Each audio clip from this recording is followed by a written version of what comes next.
അപ്പോൾ ഇന്നത്തെ വിശേഷമല്ലേ, നമ്മൾ കുട്ടിക്കാലത്തൊക്കെ ഒരുപാട് ആഗ്രഹിച്ച അല്ലെങ്കിൽ നമ്മൾ ഒരുപാട് സ്വപ്നം കണ്ട കുറേ കാര്യങ്ങളുണ്ടാവുമല്ലോ. നമ്മുടെ ആ ഒരു കുഞ്ഞു നാളിലുള്ള കുഞ്ഞു മനസ്സിൽ ഒരുപാട് സ്വപ്നങ്ങളുള്ള ഒരു കാലം. ആ കാലത്ത് ഞാനും എൻ്റെ ഈ കൂട്ടുകാരിയും ഒരുമിച്ച് കളിച്ച് ഒരുമിച്ച് വളർന്നു വന്ന ആളുകളാണ് ഞങ്ങൾ രണ്ടുപേരും കേട്ടോ.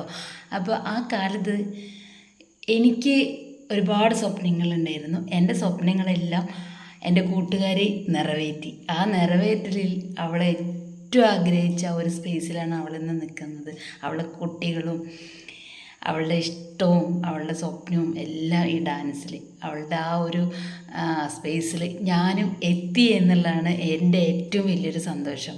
കാര്യം എത്രയോ വർഷം, 23, എൻ്റെ ഒരു അറിവിലാണെങ്കിൽ ഒരു 25 വർഷം ബാക്കിലേക്ക് ഞാൻ പോയി എന്നുള്ളതാണ് ഇപ്പം എൻ്റെ ഒരു എന്താ പറയുക ആ കാഴ്ചപ്പാട്.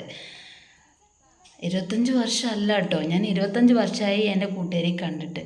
കാര്യം എന്താ വെച്ചാൽ ഞങ്ങൾ കുഞ്ഞുനാളിൽ കുറേ കളിച്ചു വളർന്നു എന്നല്ലാതെ പിന്നീട് ഞങ്ങൾക്ക് കാണാനോ സംസാരിക്കാനോ സ്നേഹിക്കാനോ ഒന്നും പറ്റിയിട്ടില്ല.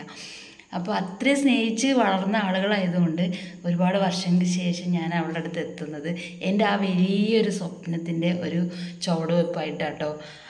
അന്ന് ആഗ്രഹിച്ചത് ഇന്ന് എൻ്റെ കൂട്ടുകാരി എനിക്ക് നിറവേറ്റി തന്നു. അപ്പം അവിടെ ഒരുപാട് ഫ്രണ്ട്സുകളുണ്ട്, ഒരുപാട് കുട്ടികളുണ്ട്, കുഞ്ഞു വാവകളുണ്ട്. അവൾ പഠിപ്പിക്കുന്നത് കാണുമ്പോൾ ഭയങ്കര സന്തോഷമാണ്. അത് പറയാൻ പറ്റില്ല, അനുഭവിക്കുമ്പോൾ മാത്രമേ അറിയുള്ളൂ. അപ്പം ഒരുപാട് സന്തോഷം തരുന്ന ഒരു നിമിഷമാണ്. എന്ന് ഞാൻ ഈ വീഡിയോ എടുക്കണം വിചാരിക്കും. വീട്ടിൽ തന്നെ ഡാൻസ് പ്രാക്ടീസ് ഉള്ളതുകൊണ്ടാണ് ഡാൻസ് ടീച്ചർക്ക് വല്ലാതെ മേക്കപ്പും കാര്യങ്ങളൊന്നും ഇല്ല കേട്ടോ.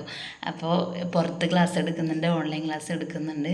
അങ്ങനെ എന്നാലും ഞാൻ നാച്ചുറലായിട്ടുള്ള ആ ഒരു സ്പേസിൽ നിന്നിട്ട് അല്ലെങ്കിൽ ആ ഒരു നാച്ചുറലായിട്ടുള്ള ഒരു കാഴ്ചയാണ് നിങ്ങൾക്ക് മുന്നിലേക്ക് എത്തിക്കുന്നത്. ചിലപ്പോൾ എന്നെ ഈ വീഡിയോ കാണുമ്പോൾ അവൾ പറയും എനിക്കൊന്ന് ഫ്രഷായിട്ട് മേക്കപ്പൊക്കെ ഇട്ടിട്ട് എന്നെ വീഡിയോ എടുത്തുവിടേടി എന്നൊക്കെ ചോദിക്കും. എന്നാലും വേണ്ടില്ല, വീട്ടിൽ തന്നെയുള്ള പ്രാക്ടീസ് ആയതുകൊണ്ട് സാധാരണ നല്ല ഫ്രഷായിട്ടൊക്കെ ഇരിക്കുമ്പോൾ പ്രോഗ്രാമോടനുബന്ധിച്ച് കുറച്ച് ബിസി ആയതുകൊണ്ടാണ് ഒരു കാര്യങ്ങളും കൂടുതൽ ശ്രദ്ധിക്കാത്തത് ടീച്ചർ കേട്ടോ. ഒരു കാര്യങ്ങളെന്ന് വെച്ചാൽ ഫ്രഷായിട്ട് മേക്കപ്പ് ഇട്ട് ഭംഗിയായിട്ട് നിൽക്കുന്ന ടീച്ചറാണ്. ഇന്നും ഇത് കുറച്ച് ദിവസങ്ങളായിട്ട് ഇപ്പോൾ ഇങ്ങനെയാണ് പോകുന്നത്. കാരണം ചൂട് പിടിച്ച ഒരു പ്രോഗ്രാമിൻ്റെ തിരക്കിലും കൂടി ആയതുകൊണ്ടാണ്. അപ്പോൾ ഈ കുഞ്ഞു വാവേനെ പഠിപ്പിച്ചും ക്ഷമയോടുകൂടി കാലിൻ്റെ ചുവടുവെപ്പ് പഠിപ്പിച്ചുകൊണ്ടിരിക്കുക കേട്ടോ.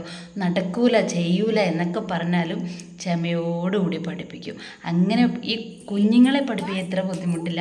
ഞങ്ങളെപ്പോലുള്ള ആളുകളെ ഞാൻ അവിടെ ചെല്ലുമ്പോൾ ഞാൻ പറഞ്ഞ എൻ്റെ കൂട്ടുകാരോട്, എടി ഞാൻ കൊച്ചിനാനിഫയുടെ ശരീരവും മമ്മൂട്ടിയുടെ കാലമായിട്ടാണ് വരുന്നത് കേട്ടോ എന്ന് പറഞ്ഞു. ഇല്ലട കുട്ട, അങ്ങനത്തെ ഒരു പ്രശ്നമല്ല, നീ പോരെ എന്ന് പറഞ്ഞ് എന്നെ കൂടെ ചേർത്തി ഇന്ന് ഞങ്ങൾ ഇതാ പ്രോഗ്രാമിൻ്റെ ഒരു ഏറെക്കുറെ അടുത്തേക്ക് എത്തിക്കൊണ്ടിരിക്കുക കേട്ടോ, ആദ്യത്തെ സ്റ്റേജിലേക്ക്.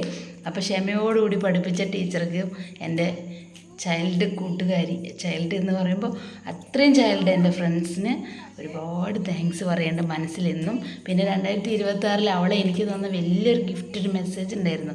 അത് ഞാൻ സേവ് ചെയ്ത് വെച്ചിരിക്കുകയാണ്. അവൾ അറിഞ്ഞിട്ടില്ല. ഇനി ഞാൻ 2027 അവൾക്കൊരു മെസ്സേജ് ഇട്ട് കൊടുക്കും. ഞാൻ സത്യം പറഞ്ഞാൽ ഇപ്പോൾ ബ്ലോഗിലൂടെയാണ് അതെല്ലാം പറയുന്നത് കേട്ടോ, അവൾക്കറിയില്ല അതൊന്നും. അങ്ങനെ ഞങ്ങളുടെ ആ ഒരു ആഗ്രഹവും ആ ഒരു സ്വപ്നം എല്ലാം ഞങ്ങളുടെ ഒരുപാട് വർഷങ്ങൾക്ക് ശേഷം ഞങ്ങൾ എത്തി നിൽക്കുന്നുണ്ട്. അപ്പോൾ നിങ്ങൾക്ക് ഇതിൻ്റെ ബാക്കി ഭാഗം കാണിച്ചു തരാം.